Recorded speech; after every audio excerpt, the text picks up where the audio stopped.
Good morning friends, मैं सत्यम कुमार आज फिर आप लोगों के सामने हाजिर हूँ द हिंदू एडिटोरियल का एक सेक्शन लेकर। और आज फिर हम आपके साथ मिलकर आपके साथ पढ़कर देखेंगे कि क्या क्या उसमें फैक्ट्स हम लोगों को ध्यान रखना है, एग्जाम पॉइंट ऑफ व्यू से भी जो इम्पॉर्टेंट होगा, साथ ही साथ वोकैब और कॉम्प्रिहेंशन को भी हम ध्यान में रखते हुए आगे बढ़ेंगे। So without wasting your time I want to start from the title of this editorial, and the title of this editorial is cart before the horse on the bail law in India. Cart before the horse means जो bail law India में चल रहा है, तो cart before the horse है means वो thing जो है, जो प्रोसेस चल रहा है, वो कहीं ना कहीं रॉन्ग ऑर्डर में चल रहा होता है। इसी के बारे में हम लोग को पढ़ना है। तो सबसे पहले जो बिल का जो लॉ है, उससे पहले हम लोगों को देखना है ऑफेंस के बारे में, अपराध क्या है, क्योंकि जब अपराध होगा तभी हम लोग बेल की बात करेंगे, जमानत की बात करेंगे। तो ऑफेंस क्या है, ओके। और ऑफेंस कितने प्रकार के होते हैं। जब बात अगर बेल की हो, है ना, जमानत है क्या, तो जमानत एक temporary release of an accused person awaiting trial. Means ऐसे व्यक्ति जो अपने ट्रायल की, है ना, वो इंतजार कर रहे होते हैं, तो उनका temporary release, that is known as जमानत, that is known as bail, उसी को बेल कहा जाता है। फिर बात आई ऑफेंस की, तो ऑफेंस कितने प्रकार के होते हैं, जो अपराध है वो कितने प्रकार के होते हैं। तो ऑफेंस की जब बात होती है तो ऑफेंस दो प्रकार की होती है। The first one is bailable offence and the second one is non bailable offence. Means एक ऐसा ऑफेंस जिसमें बिल मिल सकता है, दूसरा एक ऐसा ऑफेंस जिसमें बिल नहीं मिल सकता है, लेकिन it depends on the court, judgment of the court, the choice of the court. So bailable offence में क्या है कि the type of offence, okay, in which the accused person is granted bail, okay, means it is mandatory for the court to grant bail to the accused person। means जो bailable offence है, इसमें court को mandatory हो जाता है कि उनको क्या है, बिल मिलना चाहिए, उस एक्यूज्ड पर्सन को बिल मिलना चाहिए। लेकिन वहीं जब बात की जाए नॉन बेलेबल ऑफेंस की, तो एक ऐसा ऑफेंस है जिसमें पर्सन जो है, एक्यूज्ड पर्सन जो है, not entitled to get bail, उनको इंटाइटल्ड नहीं होता है कि उनको बिल मिलेगा ही मिलेगा। It depends on the description, means it depends on the judgement और choice of the court, okay. तो ये रहा बात ऑफेंस का। मीन्स ऑफेंस कितने प्रकार के हैं, तो दो प्रकार के, एक बेलेबल ऑफेंस और दूसरा non bailable offence. Bailable offence में मैंडेटरी हो जाता है कोर्ट को कि वह प्रदान करे, क्या, बिल प्रदान करे एक्यूज्ड पर्सन को। लेकिन नॉन बेलेबल ऑफेंस में वो जो व्यक्ति है, जो एक्यूज्ड पर्सन है, he is not entitled to get bail, it only depends on the description और judgement and the choice of the court. आगे बढ़ते हैं। अब बिल के कितने प्रकार हैं, अभी हम लोगों ने पढ़ा कि बिल होता क्या है, कितने तरह के बेलेबल जो ऑफेंस है कितने प्रकार के होते हैं। अब बिल कितने प्रकार के होते हैं, तो the first one is regular bail. What, the first one is regular bail. Regular bail क्या होता है कि granted to the person who has been arrested is और is in the police custody. Means एक रेगुलर बेल वैसे व्यक्ति को, वैसे एक्यूज्ड पर्सन को मिलता है जिनको अरेस्ट किया गया है और वो अभी पुलिस कस्टडी में है। मीन्स अगर कहा जाए कि रेगुलर बेल जो है ग्रांटेड आफ्टर द अरेस्ट, कब मिलता है, जो अरेस्ट के बाद रेगुलर बेल मिलता है। The second one is interim bail. The second one is interim bail, means granted for a brief period of time and granted before the hearing. Means hearing से पहले एक brief time तक दिया जाता है। वैसे बेल को हम लोग क्या बोलते हैं, इंटरिम बेल बोलते हैं। मीन्स अगर कुछ संक्षेप में बोला जाए तो granted who has been under trial prisoner. Means वैसे प्रिजनर, वैसे अपराधी जो अभी अंडर ट्रायल चल रहे होते हैं, तो इनको क्या मिलेगा, इंटरिम बेल मिलेगा। And the third one is anticipatory bell. What, anticipatory bell means एक ऐसा बेल है जिसको हम लोग बोल सकते हैं advance bail. What, advance bail means a bail before arrest an individual can't be arrested by the police if the anticipatory bail has been granted by the court. Means ये कैसा बेल है, एंटीसिपेटरी बेल एक advance bail है। Means you can say that appeal against conviction is also known as anticipatory bail। और अगर किसी accused person को court के द्वारा एंटीसिपेटरी बेल प्रदान कर दिया जाता है, तो police, means that accused person can not be arrested by the police. Means police can't arrest that person if he get what, anticipatory bail. अगर if he gets anticipatory bail, अगर उस accused person को anticipatory bail मिल जाता है तो police उसको arrest उसको कस्टडी में उस एक्यूज्ड पर्सन को नहीं ले सकता है। तो हम लोग 3 बेल के बारे में यहाँ पढ़ें। The first one is regular bell, जिसके बारे में हम लोग पढ़ें कि ग्रांटेड आफ्टर अरेस्ट, अरेस्ट के बाद ये ग्रांट किया जाता है। दूसरा हम लोग पढ़ें इंटरिम बेल क्या होता है, तो granted who have been under trial prisoner, जो प्रिजनर अंडर ट्रायल में भी चल रहे होते हैं। And the last one is anticipatory bail. Anticipatory bails means हम एक लाइन में कर सकते हैं कि अपील अगेंस्ट कन्विक्शन, ये एक एडवांस बिल होता है। अगर किसी एक्यूज्ड पर्सन को ये बिल मिल जाता है तो पुलिस उसको अरेस्ट नहीं कर सकती है। आगे बढ़ते हैं। अब बात आती है एक और वर्ड्स जो हम लोग आगे की एडिटोरियल में उस वर्ड्स से हम लोग का सामना होगा, and that is IPC and CrPC. IPC and CrPC होता क्या है? आईपीसी की अगर फुल फॉर्म की सबसे पहली बात की जाए तो IPC means Indian penal code, और वहीं जब बात की जाए सीआरपीसी की तो criminal procedure code. What? Criminal procedure code. अब बात है कि जो आईपीसी है ये प्रिपेयर कब किया गया, कब बना? मीन्स ये लॉर्ड मैकाले की अध्यक्षता में इसका ड्राफ्ट तैयार किया गया और 1860 में ये इन्फोर्स्ड किया गया। जब वही बात की जाए सीआरपीसी को तो 1973 में इसका ड्राफ्ट तैयार किया और 1 अप्रैल 1974 को इसको लॉन्च किया गया। दूसरा इसमें जो बेसिक डिफरेंस है व्हाट इज मीन्स आईपीसी और सीआरपीसी में कि एक आईपीसी जो है एक सब्सटेंसिव लॉ है, मीन्स एक मौलिक विधि है। लेकिन जब बात की जाए क्रिमिनल प्रोसीजर कोड का तो ये क्या है? एक प्रोसीजरल लॉ है, मीन्स एक प्रक्रिया का विधि है, क्या क्या प्रक्रिया होगा और उस प्रक्रिया में क्या क्या हो सकता है। तो इन्वेस्टिगेशन ऑफ क्राइम हो सकता है, ट्रीटमेंट ऑफ सस्पेक्ट्स हो सकता है, मीन्स आप क्राइम का जांच पड़ताल कीजिए। Treatment of the suspect means संदिग्ध के साथ कैसा बर्ताव होगा। The third one is evidence collection process, है ना, ये सब क्या है? विधि है। And the last one it should be that ये आपको निर्धारित करना होगा कि अपराधी जो है आइदर ही इज एक्यूज्ड और नॉट, मीन्स जो आपको ये निर्धारित करना होगा कि जो अपराधी है क्या वो दोषी है भी या नहीं। ये तीसरा आईपीसी जो है डिफाइन करता है criminal law and provides punishment for almost all kind of criminal act. जितने भी क्रिमिनल एक्ट हैं उस सभी क्रिमिनल एक्ट के लिए जो आईपीसी है वो डिफाइन करता है पनिशमेंट को for almost all kind of criminal act. लेकिन जो क्रिमिनल प्रोसीजर कोड है जो सीआरपीसी है वो क्या है? ट्रीटमेंट, ये क्या करता है? लॉ है, एक ऐसा लॉ है जो डिटेल्ड प्रोसीजर देता है कि how any law, okay, means ये कैसे कोई जो अगर सपोर्ट दैट कि कोई संदिग्ध कोई अपराधी अगर मिलता है तो उसको कैसे हम लोग उस अपराधी को ये कैसे सिद्ध कर देंगे कि आइदर ही इज दोषी और नॉट, मीन्स कैसे करेंगे कि वह दोषी है या नहीं है। फिर आईपीसी की अगर बात हो तो इसमें 23 चैप्टर्स होते हैं। कितना? 23 चैप्टर्स होते हैं। और जब बात की जाए सेक्शंस की, सपोज जैसे सेक्शंस होता क्या है, जैसे हम लोग अपने संविधान में जो धाराएं होती है हम लोग उन लोगों को क्या बोलते हैं? उसको क्या बोलते हैं? आर्टिकल बोलते हैं, मीन्स आर्टिकल 1, आर्टिकल 2। इसी तरह जो आईपीसी है उसमें सेक्शंस होते हैं और टोटल सेक्शंस कितने होते हैं? 511 सेक्शंस की बात इसमें की गई है। फिर हम लोग अब आगे बढ़ते हैं। अब पढ़ना है कि जो आर्टिकल है वो किसके बारे में है, क्या टाइटल है।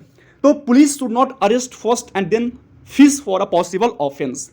जो पुलिस है हमारे यहाँ की जो जुडिशियरी है, मीन्स जो प्रशासन की जो व्यवस्था है उनकी स्थिति के बारे में बताई गई है इस आर्टिकल में। और वो स्थिति कुछ इस तरह से पेश किया गया है कि पुलिस जो है बिना कोई पॉसिबल ऑफेंस के, है ना, बिना कोई सबूत के, बिना कोई एविडेंस के क्या करती है? सबसे पहले अरेस्ट करती है और फिर बाद में fish for possible offence. Fish for means क्या होता है? To try to find something, है ना, to try to find something means after police arrest करने के बाद they try to find something, means they try to find evidence. Okay, this is the condition of what the police system. The police system का जो condition है वो यही है। आगे बढ़ते हैं हम लोग, स्टार्ट करते हैं पढ़ना। Two recent pronouncement, one a judicial order and another a public speech by the Chief Justice of India (CJI) have drawn attention to the manner in which bail law operates in the country. Two recent pronouncement, pronouncement की बात कही जाए तो इसका मतलब official announcement, हम लोग बोल सकते हैं डिक्लेरेशन एंड प्रोक्लेमेशन, सिनोनिम्स की तरह पर यूज कर सकते हैं। तो हाल फिलहाल का टू प्रोक्लेमेशन, टू डिक्लेरेशन, सबसे पहला एक जुडिशियल ऑर्डर आता है, एक न्यायिक आदेश आता है, और दूसरा एक public speech by the chief justice of India के द्वारा।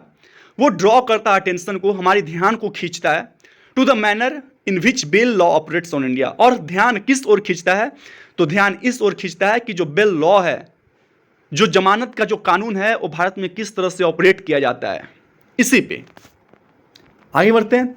While the supreme court in Satyendra Kumar until vs CBI has sought to expand the scope for the grant of early bail to those arrested without sufficient cause।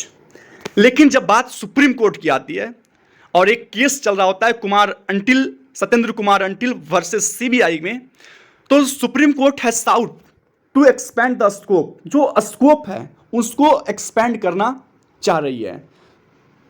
क्या चीज का scope, तो for grant of early bail means वैसे लोग जिनको बिना sufficient cause के arrest कर लिया गया है, तो उनको क्या है, अर्ली बेल मिले।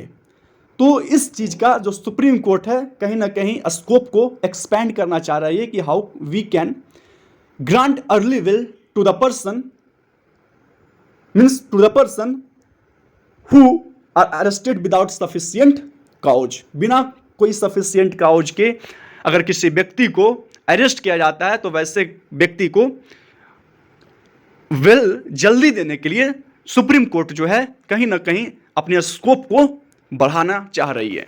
आगे बढ़ते हैं। The CJI, the chief justice of India NV Ramanna has beyond the injury to personal liberty caused by the hasty arrests, hurdles in the way of releasing suspects on bail and prolonged incarceration of those under trial।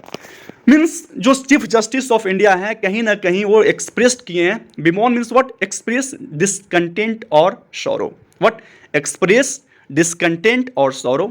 तो chief justice of India NV Ramanna है, has bemoaned means what, means उन्होंने express किया discontent को, sorrow को, grief को, the injury to the personal liberty caused by the hasty arrest.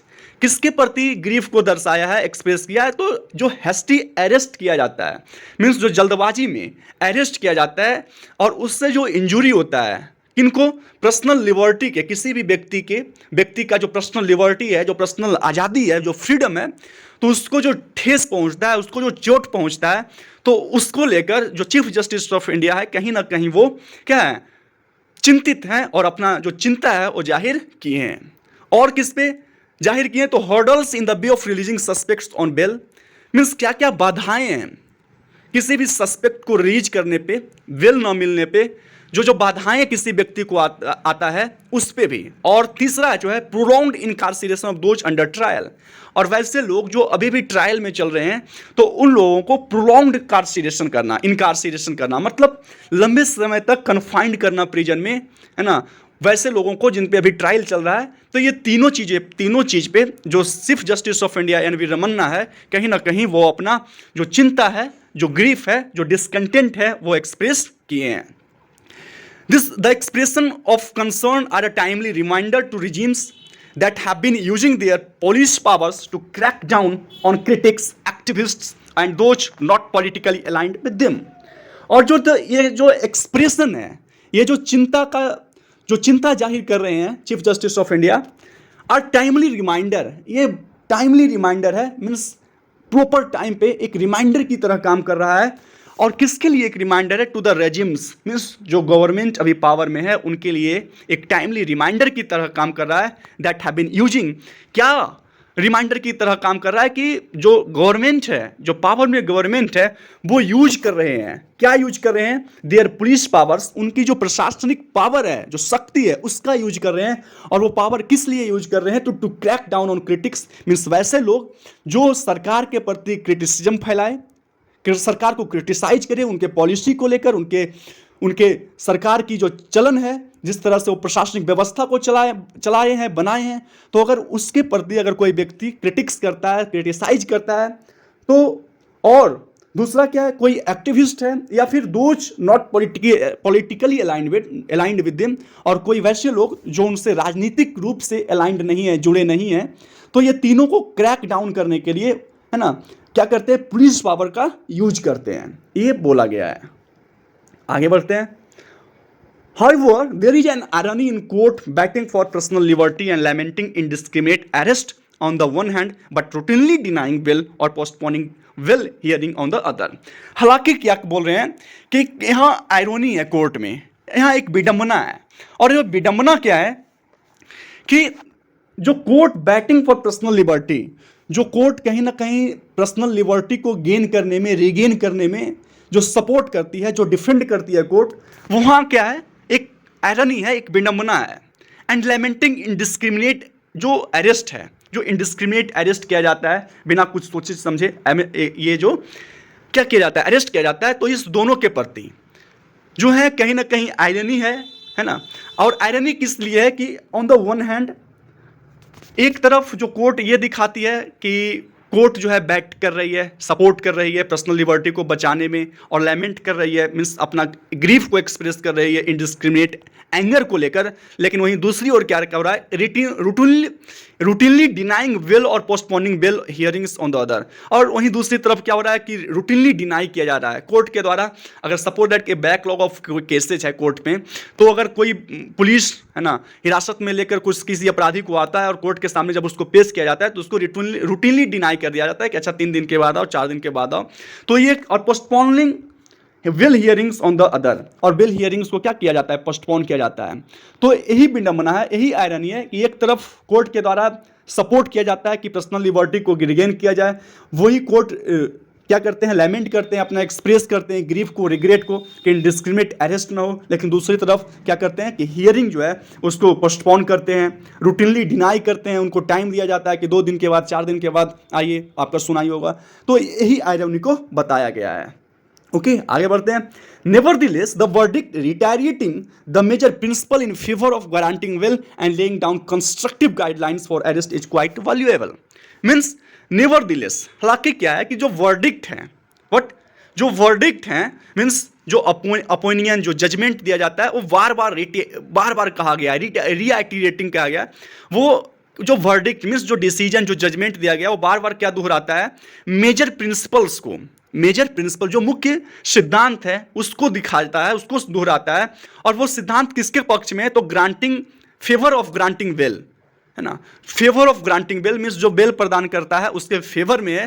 And laying down constructive guide, और lay down करता है, देता है हमारे प्रिंसिपल को, क्या देता है, constructive guidelines for arrest is quite valuable. Means जो वर्डिक्ट, हालांकि जो वर्डिक्ट है मीन्स जो डिसीजन है, जो ओपिनियन है, वो क्या करता है कि मेजर प्रिंसिपल्स को, मेजर प्रिंसिपल देता है granting in the favour, means जो ग्रांट किया जाए बिल उसके फेवर में, और बहुत सारा कंस्ट्रक्टिव गाइडलाइंस भी देता है अरेस्ट के लिए कि what should be the guidelines for a person to be arrested, means किसी पर्सन को अरेस्ट करने के लिए क्या गाइडलाइंस होना चाहिए। तो ये सभी चीज़ उस वर्डिक्ट में रहता है, और ये क्या क्वाइट वैल्यूएबल है, बहुत ही क्या है, महत्वपूर्ण है हमारे लिए।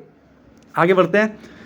For instance, the bench has called for standing orders to adhere to the Arnesh Kumar principle based on section 14 and 41 ka of the Code of Criminal Procedure, under which a police officer is required to record reason for arresting an accused and is expected to issue a notice of appearance in case involving offences that attract a prison term of less than 7 years. For instance, for example, जो bench हैं वो called for standing orders. A standing order means what? अस्थाई आदेश के लिए, okay, to adhere to the Arnesh Kumar principle. Means जो अरनेश कुमार का जो प्रिंसिपल है, अरनेश कुमार का प्रिंसिपल क्या बोलता है कि prevent unnecessary arrest and casual detention. उन्हीं इसी पे उनका कुछ सिद्धांत दिया गया, कुछ रूल्स और रेगुलेशंस दिया गया है। तो अरनेश कुमार का प्रिंसिपल क्या है, प्रिंसिपल ये है कि प्रिवेंट अननेसेसरी अरेस्ट, जो अननेसेसरी अरेस्ट है, जो कैजुअल डिटेंशन किया जाता है, हिरासत में लिया जाता है, उसको रोकना है।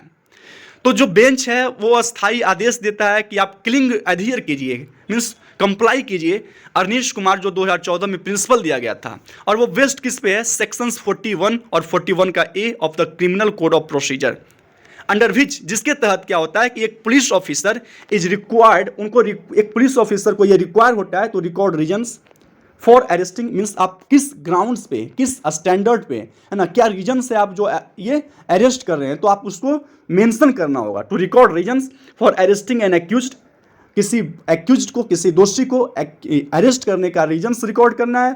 And is expected to issue a notice of appearance, और उनको प्रस्तुति के लिए, अपीयरेंस के लिए कोर्ट में एक नोटिस भिजवाना होगा इन केसेज इन्वॉल्विंग ऑफेंसेज, जो ऑफेंसेज में इन्वॉल्व होता है, that attract a prison term of less than 7 years, और वो क्या है, 7 साल से कम की जो सजा है उसको अट्रैक्ट करेगा, उसको दिया जाएगा। आगे बढ़ते हैं। The verdict has other positive aspect. अब जो ये वर्डिक्ट दिया गया, जो जजमेंट दिया गया, इसका एक और पॉजिटिव एस्पेक्ट है, एक और जो है पॉजिटिव पहलू है वो क्या है कि setting time limits for the disposal of bail and anticipatory bail application and underscoring that an arrest must be made only when actually required और to prevent the accused from fleeing justice और tampering with evidence. जो verdict का एक positive aspect क्या है, वो aspect ये है, जो पॉजिटिव पहलू है वो ये है कि setting time limits for the disposal, एक टाइम लिमिट को सेट कर देना है ताकि क्या हो सके, जो disposal of bail and anticipatory bail application, ताकि जो बेल है उसको अवेलेबल कर सके, या फिर एंटीसिपेटरी जो बेल है लोग ये क्लेम कर सके, एडवांस में जाके बेल ले सके, ताकि जो अपना कन्विक्शन है उसके अगेंस्ट अपील कर सके, है ना।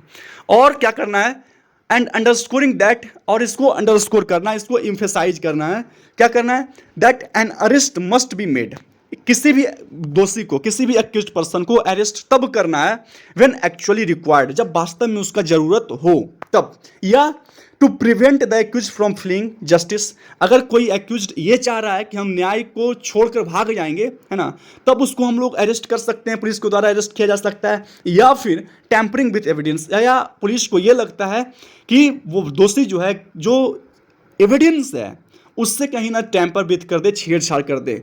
तो ये 3 केस में हम लोग, जो पुलिस है वो किसी भी दोषी को अरेस्ट कर सकती है। पहला, जब जरूरत, वास्तव में जरूरत हो, पुलिस को लगे कि नहीं अब जरूरत है तब अरेस्ट करे। दूसरा, अगर दोषी भागने की कोशिश कर रहा है न्याय से तब उसको पकड़ लिया जाए, या फिर दोषी को ये पुलिस को ये लगे कि कहीं ना कहीं जब वो बाहर होगा तो जो सबूत है कहीं ना कहीं उससे अगर छेड़छाड़ करे तब उसको अरेस्ट करना चाहिए। In an interesting contribution, the bench has mooted on a separate bail act on the lines of one of the United Kingdom to streamline the bail process. जो एक इंटरेस्टिंग कंट्रीब्यूशन है, एक योगदान है, वो क्या है कि जो बेंच है, हैज मूटेड, मूट मीन्स विवाद करना, लेकिन यहाँ पे डिस्कस करना, तो बेंच ने एक डिस्कस किया ए सेपरेट बेल एक्ट, मीन्स क्या होना चाहिए, एक सेपरेट बेल एक्ट होना चाहिए, बेल का एक सेपरेट कानून होना चाहिए, on the lines of the on the United, और जो किस आधार पे होना चाहिए, किस लाइन पे होना चाहिए, तो जो यूनाइटेड किंगडम का जो लाइन है, जो सिद्धांत है, उसी के सिद्धांत पर, to streamline the bill process, किस लिए, ताकि जो बिल का जो प्रोसेस है, जो बिल की जो प्रक्रिया है, जो जमानत की जो प्रक्रिया है, उसको क्या किया जाके, स्ट्रीमलाइन किया जा सके, उसको ज़्यादा इफिशियंट बना सके, उस बिल का जो प्रोसेस है उसको ज़्यादा फास्टर बना सके। तो इसी के लिए जो बेंच हैं उन्होंने डिस्कशन किया है कि एक सेपरेट बिल एक्ट भी होना चाहिए, ताकि क्या हो सके, जो बिल का जो प्रोसेस है वो इफिशियंट हो सके, वो फास्टर हो सके। आगे बढ़ते हैं। इट इज इंडीड ट्रू, यह वास्तव में सत्य है, that despite the basics of bail law being quite known, especially that bail is the rule and its denial the exception, there are glaring inconsistencies over who gets bail, who is denied it, and at what stage it is given. क्या है कि indeed it's true, वास्तव में क्या है कि यह सत्य है, despite the basics of bail law being quite known, जो बेसिक्स है बेल का, जो आधार है, जो फंडामेंटल्स है बेल का, जो किसी भी जमानत का, बीइंग क्वाइट नोन, यह क्या है, बिल्कुल क्या है, सत्य जाना पहचाना है ना। Specially that bail is the rule, खासकर क्या हम लोग जानते हैं कि बेल क्या एक नियम है, एक रूल है, and it's denial the exception, और इसका डिनाइल मीन्स इससे डिनाई करना एक एक्सेप्शन है। There are glaring inconsistencies, glaring means obvious, you can easily see inconsistencies को, मीन्स जो इनकन्सिस्टेंसीज है वो क्या है, ग्लेयरिंग है, ऑब्वियस है, over who gets the bail, और ये ग्लेयरिंग इनकन्सिस्टेंसीज कहाँ है, तो who gets the bail, bail किसको मिलता है, हु इज डिनाइड इट, किसको इससे वंचित रखा जाता है, and at what stage it is given, और किस स्टेज पे ये बेल दिया जाता है। ए सेपरेट लॉ में provide a common reference point, लेकिन जब सेपरेट एक बेल लॉ बन जाएगा, एक बेल एक्ट बन जाएगा, तो कहीं ना कहीं ये whether it will put an end to country's unstated rule, एक क्या होगा, कॉमन रेफरेंस पॉइंट होगा। सपोज दैट कि एक बेल एक्ट बन जाए, तो बन गया, तो उस रेफरेंस पॉइंट से सभी के लिए क्या हो जाएगा, वो बराबर हो जाएगा, और फिर क्या होगा, but it will put an end to the country's unstated rule, और फिर जो अनस्टेटेड रूल है ना, मीन्स जो अपरिभाषित, जो अनडिक्लेयर्ड रूल है भारत में, स्टेट में, उसका क्या हो जाएगा, पुट एंड एंड टू, उसका कहीं ना कहीं समाप्ति होगा, उसका कहीं ना कहीं टर्मिनेशन भी होगा। आगे चलते हैं। सो मी रूल और वो कौन सा रूल का समाप्ति होगा, कौन सा रूल का टर्मिनेशन होगा, तो ये होगा कि show me the man and I will show you the law. अभी कुछ इस तरह से चल रहा है कि तुम आदमी को दिखाओ, मैं नियम को दिखाता हूँ। तो इस तरह के जो रूल हैं वो कहीं ना कहीं उसका टर्मिनेशन होगा और ये स्लोली क्या होगा, डिसअपियर हो जाएगा, फेड अवे हो जाएगा। इस तरह के जो कानून हैं। The state of the magistracy also require overhaul, और जो स्टेट है, जो अवस्था है मैजिस्ट्रेसी का, उसको भी ओवरहाउल होने की जरूरत है। Means take part in order to examine, means एक अभिन्न अंग होना पड़ेगा। किस चीज़ में, तो ओवरहाउल होने में, मीन्स एक अभिन्न अंग होना पड़ेगा एग्जामिन करने में कि वेदर जो एक्यूज हैं वो वास्तव में दोषी हैं या नहीं है। Magistrate seem conditioned to authorising mechanical remand whenever someone is produced before them and to decline will as soon as the prosecutor opposes it। फिर क्या होता है, जो मैजिस्ट्रेट्स होते हैं सीम कंडीशनड, ऐसा लगता है कि वो कंडीशनड है, किसी कंडीशन पे बेस्ड है, टू ऑथोराइजिंग मैकेनिकल रिमांड, उनको रिमांड पे लेना पड़ता है, मीन्स प्री ट्रायल डिटेंशन पे लेना पड़ता है। वेनिवर, जब कभी someone is produced before them, जब कभी वो किसी व्यक्ति को उनके सामने प्रोड्यूस किया जाता है, and to decline bill as soon as the prosecutor opposite it, और जब कभी भी जो प्रोसिक्यूटर हैं, जो वकालत करने वाला है, जब इसका अपोज करते हैं तो क्या करते हैं, and to decline will say क्या होते हैं, डिक्लाइन हो जाते हैं जैसे ही कोई। Therefore it is Indeed welcome, हालांकि अब क्या है कि यह बहुत ही क्या है, वास्तव में वेलकम है, बहुत ही अच्छा हुआ है कि जो कोर्ट है हैज़ मेड क्लियर, यह बहुत ही क्लियर बना दिया है, यह क्रिस्टल क्लियर कर दिया है कि will can be considered even without formal application at the stage of production before the court. जब कोर्ट के सामने, कोर्ट के बिफोर जब उसको प्रोड्यूस किया जाएगा किसी एक्यूज को, तो उस समय भी विल को क्या है, कंसीडर किया जा सकता है। और when a person response to a summon और वारंट, और अगर किसी व्यक्ति को समन किया जाता है, मीन्स ऑर्डर किया जाता है अपीयर करने का जज के बिफोर, तब भी उस व्यक्ति का जो बिल है उसको लेकर कंसीडर किया जा सकता है। More than law, means law को छोड़कर, है ना, what is important, the police must first put an end to practice of reflexively arresting first and then fishing for possible means law तो अपना जगह ठीक है, लेकिन उससे भी ऊपर बढ़कर क्या ज़रूरत है, हमारे समाज को क्या ज़रूरत है, पुलिस को क्या करने की ज़रूरत है कि बिना, मीन्स आप अरेस्ट करने से पहले first of all go and collect the evidence, means you will have to prove that on what grounds you are going to arrest that person.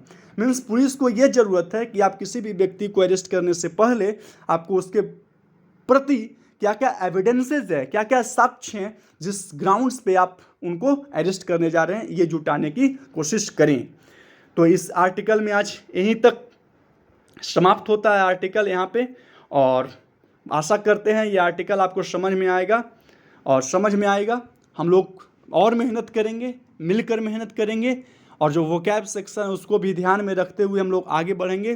तब तक के लिए धन्यवाद। और हमारे चैनल से आप अगर अभी आप सब्सक्राइब नहीं किए हैं तो you must subscribe. I will provide you the quality material with the help of you. Okay, so thank you, have a nice day, bye bye.